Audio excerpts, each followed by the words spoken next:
Hello people, what is going on? Welcome back to the channel. This is Sorin. We got a brand new Tech 3 line. The Japanese, heavy tank destroyers, I suppose to say. We are starting raw with the Chihi. You're gonna play, I don't know, like 4 or 5 battles. If not, you can just free XP all the way to the tier 5. You can free XP this as well because it's not the most expensive, like 15, 20, 30, 40k free experience already. We buy the tank, you play 3 games with the times 3 for the winning and everything like that. All good. You can just skip all the way to the tier 6. With the tier 6, it's a 75 millimeter and a 105 millimeter with 300 meters of actually 300 damage, 175 millimeters of penetration on AP, which I think is really nice. I mean, those Japanese guns are starting to look a bit better in terms of penetration. 2000 DPM is alright for a tank destroyer. In terms of mobility, you have 290 meters, actually 290 horsepower with an 8.8 specific power to weight ratio. That's not the best. Let's actually update the engine and we go 9.45. Yeah, that's not the fastest. You surely will need to use the turbocharger. Is this tank any armor for this kind of mobility? No, it's 50 millimeter, so it's not the most mobile. You have 350 meters view range, so pretty much you need rammer, binocular and turbocharger on this vehicle. Other than that, you know, it's your tier 6, you're not gonna play those as much. You can use 70k to 17,000 experience to get a gun. Next, 56k for the tier 7. We buy this, purchase without a crew. Let's see it in the garage. There you go, Cheeto SP. View in garage, tier 7 looks like a tier, I don't know, it looks like an artillery piece to my eyes. You are starting with 140 damage, which, yeah, for a tier 7 tank destroyer, it's kind of like an E25, but once again, you don't have the E25 bias by the looks of it. You get a better, actually a much better engine this time. Let's get this. And on top of that, the gun needs a pile of, you know, getting the 10 centimeters. Let's see how this performs. 2400 DPM, that's actually really good. 320 alpha, that's really good. Penetration really good.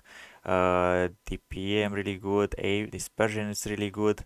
1000 hit points. This time we actually have some armor. We have 250 by the looks of it with the cupola. And I cannot really play those vehicles because no one plays this. I try to play tier 8s, but the time goes to 5 minutes, cat doesn't find a match, and it just kicks me out. So yeah, I cannot really provide any gameplay, but this is where the line starts to get pure solid, 370 meters, which means now you can start using optics, rammer, and this time you don't really need a turbocharger. It's up to you. You can use the improved aiming unit, for example. And on top of that, you get access to the field modifications. Once again, tier 7, nothing really spectacular. Going up to the tier 8 requires you 97k experience. And I think that I just realized, I just saw on the test server, if you go to the mission, to the daily missions, you start getting for the main rewards. I think they're going to change it. They're going to get discounts on researching and purchasing a tier 10. This time you go like the tier 7. Actually, no. As you can see over here, you pick your thing, claim, and boom, you get yourself 50% discount for the tier 7. Let's actually do that for the tier 8 as well, which is, I think, Japan. There is Japan. No, apparently no Japan. Sad. But we're going to do that for the tier 9 instead. Japan, once again. Set filters. And looks like no, it doesn't work. Okay, never mind. Back to purchasing and buying the vehicle. There you go. Purchase without crew. There we go. Bam. Come on. This is the Ho-Ri-2, the tier 8. This is where things start to get intense. This one looks like a Kichiri, which is much bigger. And oh boy, we start to have a lot of crew members. We have 6 crew members. Stock gun, it's kind of meh. 49k experience, that's a lot for the next gun. And on top of that, 550 to 650, that's actually a better improvement for the engine. Let's improve that. Main gun, kind of bad dispersion, bad DPM, bad actually not the penetration on AP, it's alright. 220 is like heavy tank. But yeah, nothing really good for a stock tank. The DPM doesn't go as much as I thought. I mean, on the tier 7 you had better DPM than the tier 8, but once again now you have 400 alpha damage, 250 AP, and the premium AP it's 285. The shell velocity looks 1000 meters compared to the 900. It's it's okay for an AP. I mean, 1400 hit points is good. Mobility it's good, and armor 220 it's not really good on this one. I think the premium vehicle is much better than this, but skipping this vehicle, going up 152k for the Hori one. Buy this tank. Is this tank gonna be better? It's a tier 9. Usually tier 9s are getting better. I mean, much better. Ooh, this one is back turreted, which means probably engine is gonna be over here. Looks like a Ferdinand. 2300 base DPM, 500 alpha damage on a stock tank. Actually like it. 265 penetration is good. 305 and 80 on the HE. Actually on the HE on this one, what is? It's 80. Once again, those vehicles have really good HE rounds. 51k for the freaking engine. That's a lot. You get 50 extra horsepower, not the most, but it's better. The better gun is 64k, that's the tier 10 gun. And you have better DPM, better penetration, worse rate of fire, worse aiming time, but you have better dispersion, which is, I think, interesting. Actually, 0.33 dispersion for 149mm. That's really good for those Japanese. I mean, they are really accurate by the looks of it. 650 alpha damage, 290 penetration, that's actually really good. And on hit you have 325. Actually, I think it's AP or hit. Usually get hit. Actually, I don't get hit, you get AP.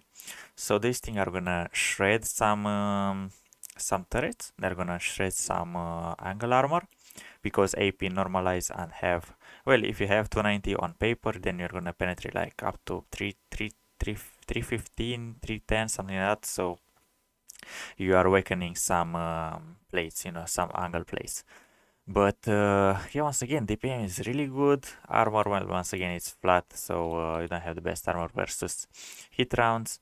Power to ratio, I mean, power to ratio is sticking to 15, which it's okay. Once again, and the view range is obviously high tier.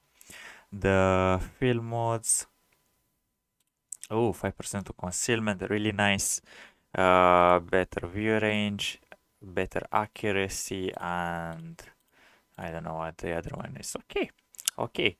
Kind of like the tier 9. The tier 9 is actually looking decent, and for 218,000 experience, you go up to the tier 10. This is the main focus of this one to go. Actually, I don't want to play this vehicle, so I'm gonna buy this.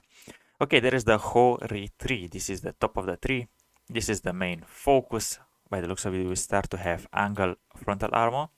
300 on the cheeks, which 300 it's like FE4-5 can penetrate with AP straight in the turret. Really good DPM by default. Holy moly, this tank has such a good DPM for 700 alpha damage. I thought it's 650, but it looks like they changed it to 700. 305 on AP, that's actually the second highest penetration on the game, actually the third one, after STRV 1030. I mean, standard penetration is really good, and AP penetration is 360. Okay. Once again, those AP rounds are going to shred the enemies, and on HE you have 900 alpha damage and 90 penetration. It's not the biggest HE. I mean, on E3 and E4 you get 1100 with the same penetration, but HE is HE. You're gonna take that. 2000 HP is good. Armor once again is flat. This one can bounce something. 15 once again, good mobility is good, 400 meters view range. So the tank itself, the line itself has some armor to deflect some shells, not the most. You have the mobility to get into position. You have only 10 degrees to the left and to the right. You have around 5, actually you have around 6, 7 degrees of gun depression. So they are alright. I mean, they're flexible.